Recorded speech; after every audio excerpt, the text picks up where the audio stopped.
Hey, it's Larry and Cody from 3+1. Glad to have y'all with us tonight. With turkey season coming around and everything, we got very special guest with us tonight, Mr. Scott Harp, who's a wildlife biologist for the Kentucky Game and Fish. Yes, sir. Good to be here. Good to be here, guys. I'm glad to have you. So, kick us right off. Scott, won't you just tell us a little bit about your job? Well, I'm been with Kentucky Fish and Wildlife now for about 20 years. Worked with them in two different capacities. When I first started with them, I was what's known as a private lands biologist, and we still have those guys around today, private lands biologists who go out and work with farmers and landowners and help them get their properties set up for deer, turkey, waterfowl hunting, whatever they like to do. And we assist them doing that. That's something that's covered by your hunting and fishing licenses. So we'll do that free of charge, come out and help each individual landowner. I did that for about 7 years.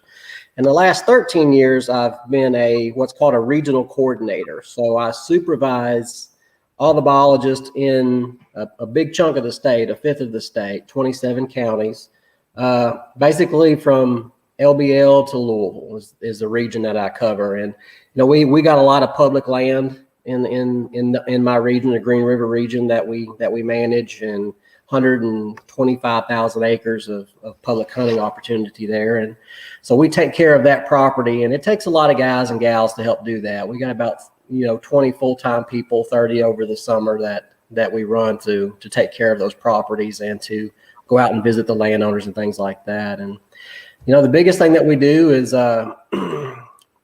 or that I do is oversee this region and the staff and those public properties and make sure that all of our surveys keep going and get done, and that all of our program coordinators in Frankfort, they have all the data they need to set the hunting seasons. Okay. Pretty awesome. Yeah. Well, we'll get started with some questions. I got some jotted down here. Okay. We'll start out with, how's the turkey population doing? Man, you hear a lot of different people talk about the turkey population based on what they see. And with Fish and Wildlife, we can't really go off of what we see so much, observationally. We like to have some data in our hands. And our data is telling us that our population, for the most part, is fairly stable. Now, that may go against what you hear on the street and things like that. And there's a lot of people out there that say they aren't seeing as many birds and things of that nature. And some of them may not be. They may be in an area where they have a locally declining population at some point or another. But statewide, our population is really stable, and we're pretty happy with it right now. There are a couple of concerns throughout the whole southeastern United States right now. Specific pockets or states are having a pretty good reduction. I mean, we're seeing counties, and there's a few counties in Tennessee that they estimate may be down 50%. And so while we think our population here in Kentucky is pretty stable, and our data is telling us that it's pretty stable, there are fluctuations throughout the range on where that's the case or not. So are y'all in contact with other states pretty regularly to judge how things are doing relative to other places? Oh, absolutely. So we're part of the Southeastern Association of Fish and Wildlife Agencies. So there's 13 states, all in the southeastern U.S. And those guys, we have a great turkey biologist named Zach Danks, and that's his job, is to manage the turkey population statewide. And he gets together for all these other turkey biologists from the rest of the states, and they go over data, and they go over the whole range of what the population's looking like, not just in their state, but over the whole southeast region. Oh, that's awesome. Yeah. So, does Kentucky run any programs or anything, I guess, to help the population grow? Well, when you look at population management and how to manage a wild population, there's only two real ways to do that. One is through hunt structure, so through your harvest and your how many birds you're going to harvest, how long you're going to let them be hunted, and things like that. And the other one is through habitat management.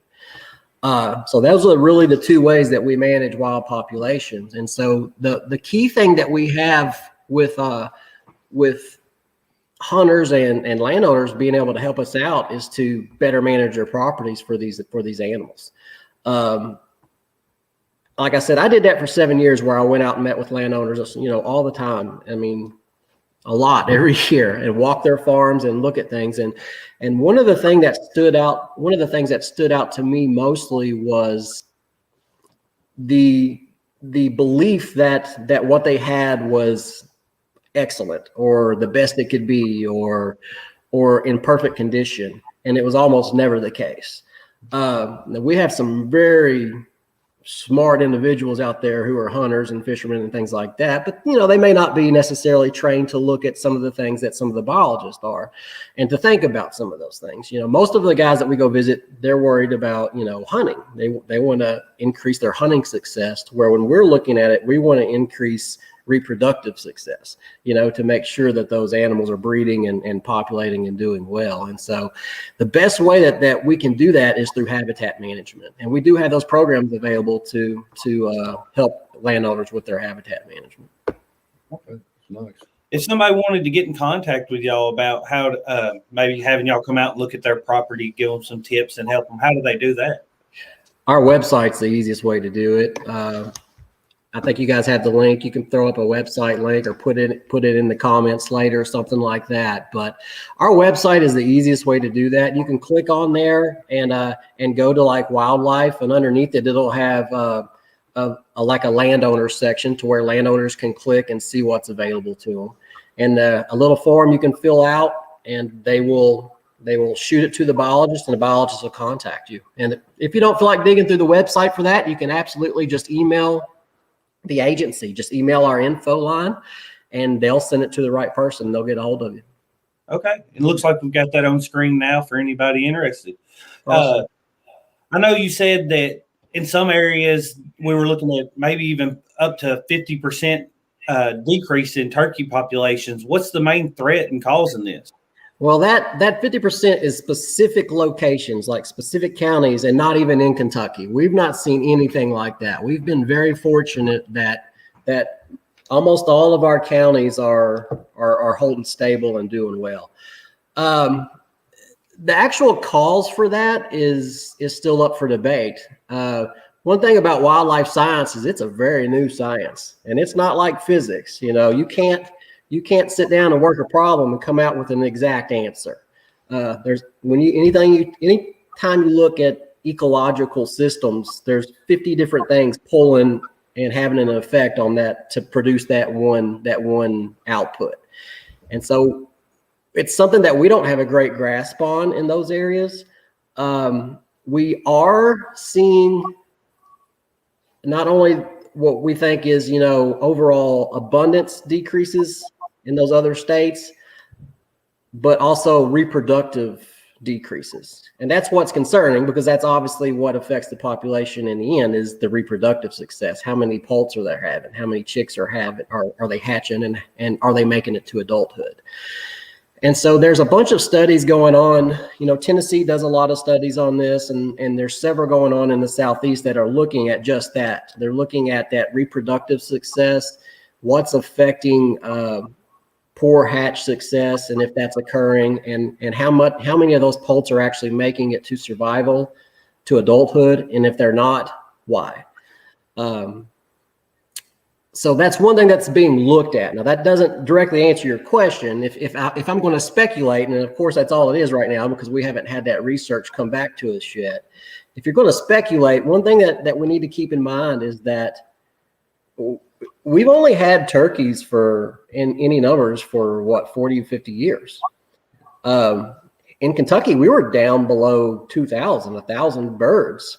And I mean, and now we're up to, estimate varies, but we're going to say for this night, 300,000, so if we've a huge increase in birds. But we can't just increase exponentially and never stop. And there's a certain number of animals that the habitat can support. And once it reaches that number, they're not going to go above it without man-made manipulations or something like that. They're going to reach their carrying capacity and they're going to level off. Every species does that. Now, when you look at that level off period, it doesn't just stay straight. You have fluctuations in it, up and down, up and down, up and down. But that average is what you look at over time. And so what some guys are looking at now and gals, when some biologists are looking at now, is we may have a population that has reached carrying capacity to where they're about as high as they're going to get on the landscape.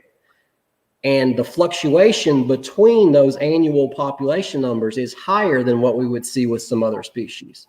So and I'm just going to throw a number out here, but I mean, we see fluctuations even in Kentucky sometimes of, 5 to 10% annually. And while that seems high, a 10% fluctuation seems high for something like a deer herd. And we got to remember, turkeys are birds. For an avian species, that's not really high. So we just have to get used to potentially seeing and knowing that, okay, our population at 300,000 birds may be where we're at, and annually you're going to see a 10% fluctuation on that from here on out. So that's one thing that they're thinking about as well. The other thing, Cody, and not to get too long-winded on this, but that's a good question, is the question was, what do we think may be causing this reduction in some of those localized spots? You can't overlook the habitat again, and you can't overlook how things have changed in the last 30, 40 years, 20 years, 10 years. The pesticides that we use now on our agricultural crops, we all know that, neonicotinoids, the insecticides that we're using, are very good. They work extremely well. And sometimes they work too well. Things like that. And going from, Kentucky was always very small, localized farms to more modernized farms, things like that, more commercialized farms. It affects the habitat and it affects what happens out there. And so that's a big component as well in some of these areas. Okay. So it's not predator or deforestation. It's just more or less we've hit capacity and we're going to see fluctuation because they're foraging animals that are eating bugs and stuff, and we're having a lot of pesticides that are killing off, what they're eating or things like that, to kind of sum it up. Yeah, it's a multitude of things. In the areas where we do see reductions, it's going to be a multitude of factors. You said something about timber destruction and things like forest destruction. That is a huge part of it, and not necessarily that. And again, that goes back to habitat. That's a habitat loss. And so when we think about habitat loss, most people think it's being bulldozed down or it's being cut up for trees or something like that. And that happens. But what happens on a larger scale now is habitat degradation. So the habitat that once could support, let's say 1,000 turkeys can no longer support 1,000 turkeys. It can only support 500 turkeys because we've let that woods grow up, and not be managed. It was never burnt. It was never, maintained into the condition that would maintain those 1,000 birds. And so just habitat changing and not being managed could also impact populations. But no, it's not predators. I lose zero sleep over predators. The number one component that could really put a hurting on a turkey population is weather. When these turkey poults hatch, within one day they're up and running around, but they can't fly for 2 weeks. And if they get wet, if we get a cold, wet May, and when I say cold, I don't mean extremely cold. I mean like 50 degrees or below, and it's raining, and we have that sustained for a day or two, you're going to see some big die-offs of turkey poults. They just can't withstand that. They can't withstand that weather. And so a lot of the fluctuations that we have in our annual productivity, our brood, our reproductive success, is based on weather. If you have a good, cold, wet, rainy, bad May, you're going to lose a bunch of toms 2 years from now. Oh, gotcha. And it does seem like over the last 3 or 4 years, we've had some pretty wet springs. So we had one of our, when we look at reproductive success, we look at something called a poult to hen ratio. How many chicks, how many poults are there for every hen on average? And so you want two. Two is what we shoot for. You have to have two to keep your population stable. You have to have one to replace mom and dad going into adulthood.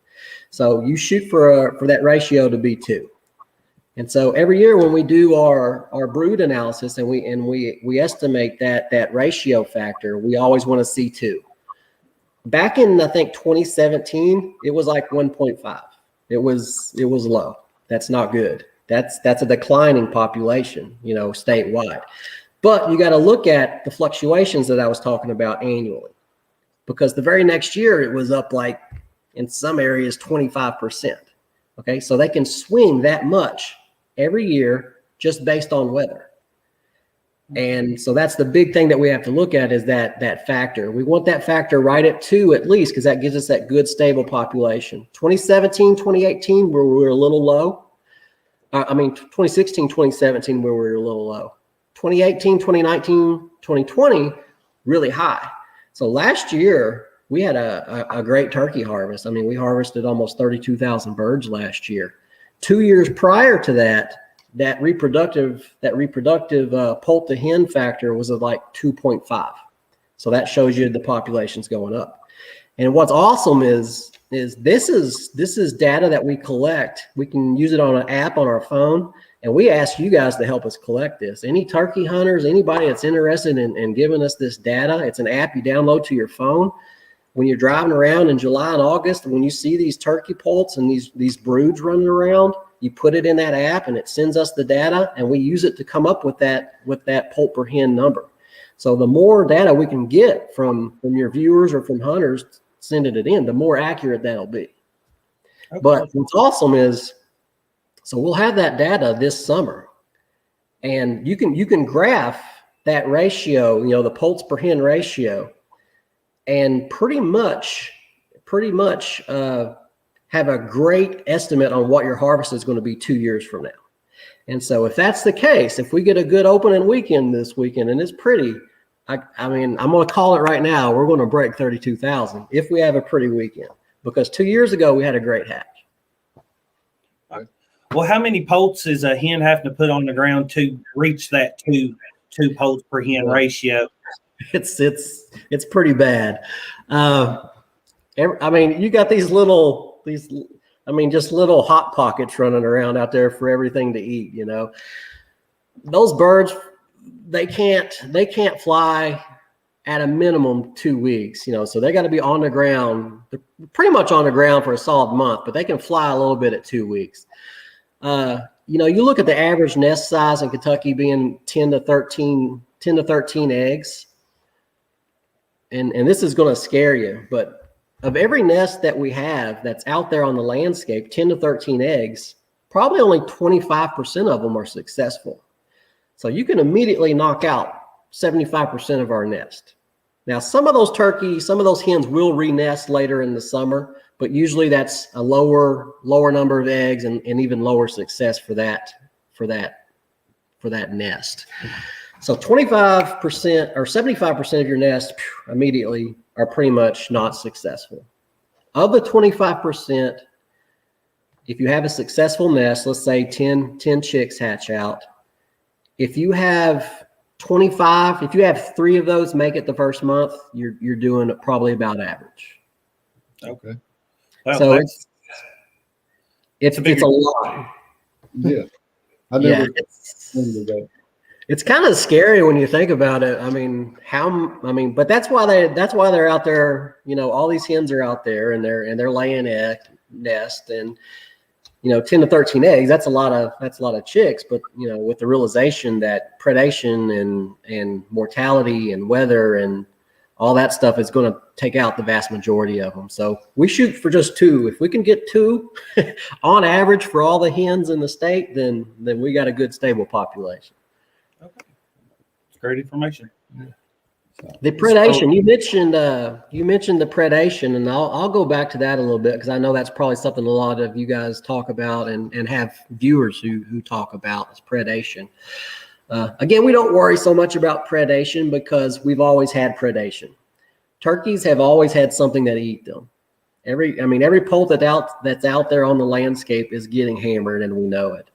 And when we look at predation, you look at big things like a big hawk coming in, or you're out there turkey hunting and you see the bobcat creep in, or you see the coyote sneaking up on the flock out in the field. We see all that, and so we attribute that to excess predation.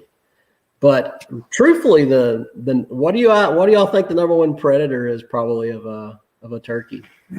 I would think raccoons or possums getting the eggs. You hit it right on the head. Raccoons. I think there's been areas where raccoons account for almost 50% of the predation, because you're going to have a bobcat grab a poult. You're going to have a coyote grab a hen on a nest, but that's one individual out of the population. That coon is going to go in there and eat all 13 eggs, and so you're wiped out. So we have to, when we look at predation, we don't necessarily look at those bigger animals. We look at what we call mesopredators, the skunks, the possums, the coons, those types of things. Even snakes, a big rat snake will go in there and just wreak havoc. So everything loves to eat those eggs. They love to eat those poults, but they've always had predation. I don't worry about predation too much because if the habitat's good, the predation is pretty much nullified. Okay. Because it's to be expected. All right. It's a little bit sad. We think we do a little bit more when we're out hunting coyotes than we are, I guess, but still uses a good excuse to get out there. I'll tell you something else that's scary. So I have a lot of people that say that you can do predator management on a farm, but it's extremely intensive and it never stops. And that's what most people can't maintain, that level that it takes to actually have a population benefit for their deer or turkey. Nobody has time to be there every day trapping or hunting. And even if you do, you're not going to get them all out.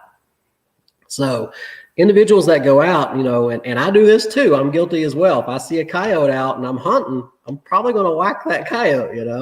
I like to do it. And I like to trap and things like that. So I'm into coyotes and fur bearers.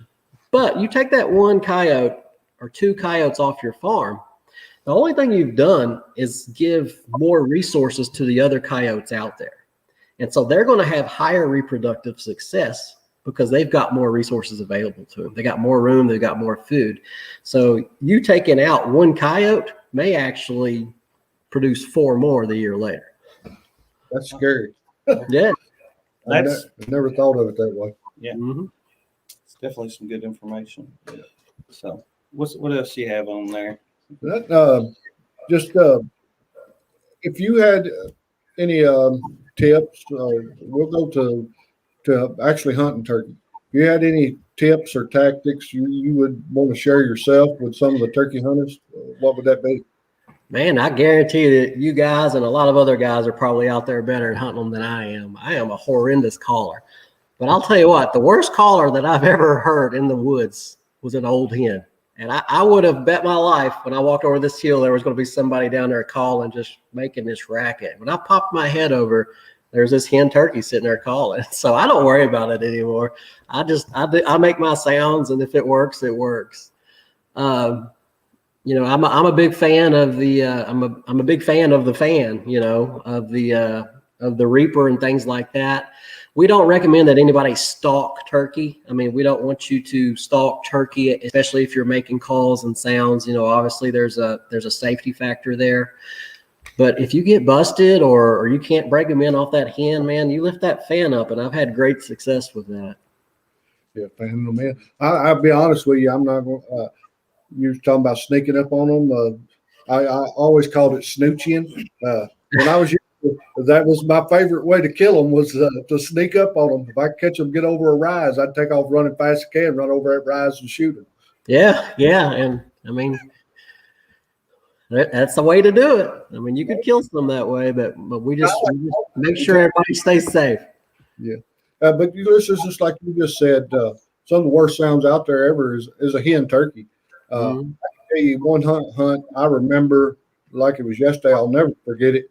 I was hunting, and I heard all of a sudden it. I would have bet you anything that it was somebody over beside me with a box call just going at it.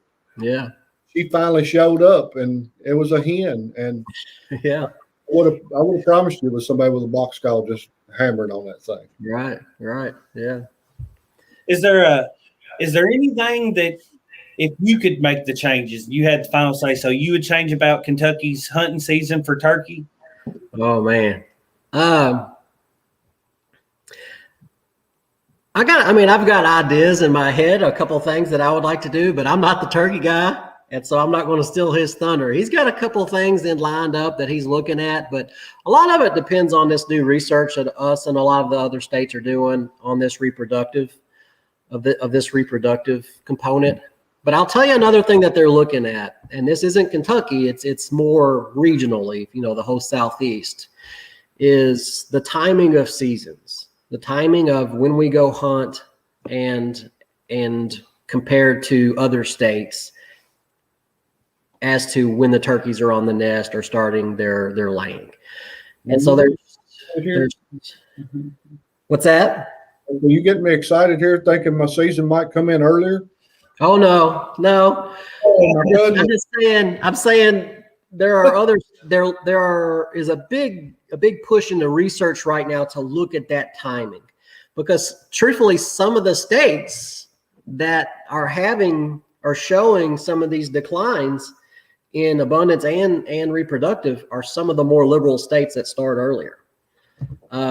It's a distinct balance when you manage turkeys, and there's three ways to do it. You can go very liberal and start early, which maximizes opportunity, and it maximizes you being out there when the toms are really hot and gobbling hard. Or you can go very conservative, extremely conservative, and not start your season until the turkeys are actually incubating the nest. They're sitting on the nest. Now, what Kentucky does is we go right in the middle, and we start our season in Missouri. I'll let you get that. We start our season the same as Missouri. Missouri and Kentucky are basically hand in hand, the same management scheme. And so we start our season when the hens initiate nesting. So when they start laying eggs. So that hen, she'll get bred one time typically. And that's enough material for her to go through that full clutch, that whole first clutch, and potentially through another second clutch if it fails. So in a nutshell, we're starting our season right where we think it gives both benefit to getting some of that strong gobbling time, to getting some of that protection for the nesting turkey as well. But like I said, it's being looked at on a regional scale, and it's being evaluated. And once this research comes out, we're going to know if, okay, are these guys who are starting their season 2 or 3 weeks earlier, at the end of March or very first of April, are they actually having an impact on their population? Do you know the numbers on how many people are actually participating in turkey season? In particularly youth. I know I have a 7-year-old that's dying to get in the woods and go on his first turkey hunt. Has there been a decline in new hunters? Are we selling as many hunting licenses? Kentucky's pretty, compared to the national average, Kentucky is doing better. We're more stable. But even across the nation, turkey hunting, the people who turkey hunt has gone up. I mean, it's not gone up. It went up drastically, 20 years ago, but now it's kind of leveled off. But you never saw that decline in license sales amongst turkey hunters. And Kentucky's consistent with that as well. We maintain, our estimate is like 75 to 80,000 turkey hunters on the landscape every year. As far as how many of them are youth, I don't know. I mean, based on the harvest that they produce, I would say 6,000 maybe, but I could be way off. But our youth season, they only harvest a couple thousand birds, so it's not like there's definitely not 80,000 youth out there if they're only harvesting a couple thousand birds, because they're out there at that early high gobbling period. They're out there when it's hot. So Yeah, I was hoping you was going to say our season was going to come in. no, we try to look at some data before we make big changes like that. But again, I mean, if it's a trade-off, because in one hand you have people that want to go out earlier, but in the other hand you have people who want more birds. Right. And the reality is you can't have both. If you go out early, you're going to impact the nesting season. I mean, you just have to. You're going to impact that. You're going to expose hens to a higher level of illegal harvest. Right. Because they're going to be all grouped up together. You're going to expose them to incidental harvest, accidents. But if you time it to where it's at the start of nesting, or at the start of egg laying, or at the start of actually incubation, you're going to reduce that. You're going to reduce that and protect those hens to a higher level, and you're going to disturb them less for those nests. I've already told you how hard it is to get just 2 to make it. I mean, out of 13, if we can get 2, or 3, we're happy. So we want to make sure that we have enough management and foresight to make sure that we can go out and harvest 30,000 turkey 10 years, 20 years, 30 years from now. Yeah. We all want that as well. So. Yes. Yeah. I used to, back in the late 90s and early 2000s, I used to hunt Tennessee and Kentucky. Oh, yeah. I just know how easy it was to have success in Tennessee in that earlier part of the season. And that's part of it. I mean, the easier it is, the more birds you're going to shoot. So no, I'm with you. They're hot. I mean, starting the first weekend in April, they're going to be hot. But we like to be right in the middle and give a good opportunity and a good nesting season as well. At what age are turkey maturing? At what age are they jakes? What age are we considering them toms? Oh, I'll see. Well, a first-year bird is a jake. So any bird that's 2 years old we're going to consider a mature bird. Like a hen, a hen will reach sexual maturity in the first year. So a hen can be bred that first year. I'm not saying it happens to all of them, but it definitely can happen, just like a fawn deer. Well, without hunting, I guess, what's the age expectancy of a turkey? Well, I mean, in captivity, those things can live 10, 15 years old. So the average lifespan in the wild is 2. You look at like mourning dove, and it's a year, so you have a high turnover rate in bird species. Quail are very low as well. They're like 12 to 18 months. So the average lifespan for a turkey on the wild is probably only 2 years old. Okay. Now, obviously, that's an average. That's an average because you've killed 3-4 year old birds, but the average is 2 years for an adult. Okay. How do you age your birds? The easiest way to do it in the field is look at that spur. Yeah, I mean, 1/2-inch spur, rounded as a jake. If it's 7/8 up to an inch, it's 2 year old bird. And if it's inch to inch and a half, 3, if it's sharp and curved and put your eye out, then that's probably a 3-4 year old bird. Okay. Well, all right. You'll have to get around to showing the turkey spurs you killed, where he had 3 spurs on each leg. Oh wow, that's neat. Yeah. He's the only one I've ever seen like that. Yeah, I've never seen one with 3 of them. It was pretty wild. Well, that's all the questions I have on here. Is there anything you'd just like to say to Kentucky hunters or hunters around the country? We've got people tuned in from many other states in Kentucky. We've covered a lot of bases so far, I feel like. So. Yeah. I guess I would say, we're in the heyday of turkey hunting, whether we know it or not. You go back, 30, 40 years ago, and those guys were struggling to see turkey, and so even though we have localized, reductions in population, sometimes Kentucky's pretty stable.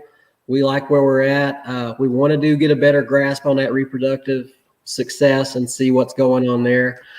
But we like where we're at overall with our population, and just remind you guys that, we may just be in that normal cycle now to where every year can't be a record year. And we get this a lot with deer season, the deer season was down 5% or turkey season's down 10% or something like that. Every year can't be a record year, because if you have every year as a record year, you're doing something drastically wrong. I mean, in your management of that population. So just get used to probably some of these more natural cycles up and down. Let us get a better grasp on that reproductive success and see what's going on. Help us manage some better habitat. Get us out on that farm and let us help you make it better for turkey so that you have fewer predators and more turkey. Help us with the brood survey. Go onto our website and put that app on your phone and help us get this data that's going to give you guys a better estimate of the season 2 years from now. And just be safe. I mean, we're in the best turkey hunting times of our lives for sure. And just be safe when we go out. We had one of the viewers asked, what about turkey that has pretty long spurs, maybe 1 1/8 inch, but they're not sharp. They're still rounded. I would say it's a younger bird. You don't, I mean, in my experience, you don't get that real needle tip until they get 3 or 4 years old. And one of the things, I could be wrong about it, but one of the things I think I've seen over the years is, again, habitat that the turkey's in. If he's in a real rocky terrain, mm-hmm. he could break off a spur and maybe grow it back, or mm-hmm. and they're typically not as sharp if they're in real rocky terrain or something. Yeah, and you have wear and tear based on the environment that they're in. And so you could have more wear and tear on the beard to where that beard, is maybe a little bit more brittle or something like that, and it's impacted more in a certain environment than another environment. Same thing with the feather tips. You'll see sometimes where they're rubbed down from strutting and things like that. You'll see some birds that look perfect, and other ones they're just rubbed down to the nubs, and that's just a factor of where they're at. Same thing with deer. I mean, you go to a county in Kentucky that has sandier soil, and when you're aging deer, you got to be real careful because that sand it'll grind them down a lot more than, say, a deer that's eating mostly clover or something. So, well, anyone else out there have any more questions? I think that's all we've seen for right now that she's brought out. We'll go ahead and wrap it up. And Scott, thanks for coming on, answering all our questions. Thanks so much. It's been amazing to learn some new information. Yeah, I learned a lot today. Awesome. Sounds good, guys. Appreciate being here. Thank you so much. Mm-hmm. And thank you for all that you do for our wildlife. Oh, I appreciate that, man. I will say that I feel like I've never worked a day, and that's not because I am a little lazy, but I'm not like overly lazy. But you just don't feel like you're working in this job. Yeah, that's amazing. Yeah. So, well, thanks for joining us, and have a great evening. All right, we'll see you guys. See you, Scott. Well, guys, that's about all for this stream. We appreciate y'all joining in with us and all the comments we seen in the live chat. Yeah, I really enjoyed it, and like I said, I gained a lot of knowledge tonight myself. Yeah, I did too. It was a lot of great information. Yeah, and be sure to, if you are here in Kentucky and you are a hunter, be sure to get on that website. Take advantage of if you need somebody to come out and check out your land and help your own population, and as well as the brood services and things like that. That's all new to us, and it's definitely something we're going to start doing. So yes, be sure to take advantage of that as well. Yeah, the more information they get, the better they can help our wildlife. That's for sure. It's better for us as hunters. That's right. Right. If you don't care, I'm going to end us tonight in a short prayer. And we'll get out of here. All right. Thank you, Heavenly Father, for this night, Lord. I just ask you to bless each and every hunter out there, Lord. Lead and guide them. Bless them with the harvest, Lord. But most of all, just keep them safe, Lord. And just ask you to guide each and every one of us as we go through life. And that's in Jesus' name we pray. Amen. Hey, it's God, family, and the great outdoors. God bless y'all. Yep. Thank y'all, guys.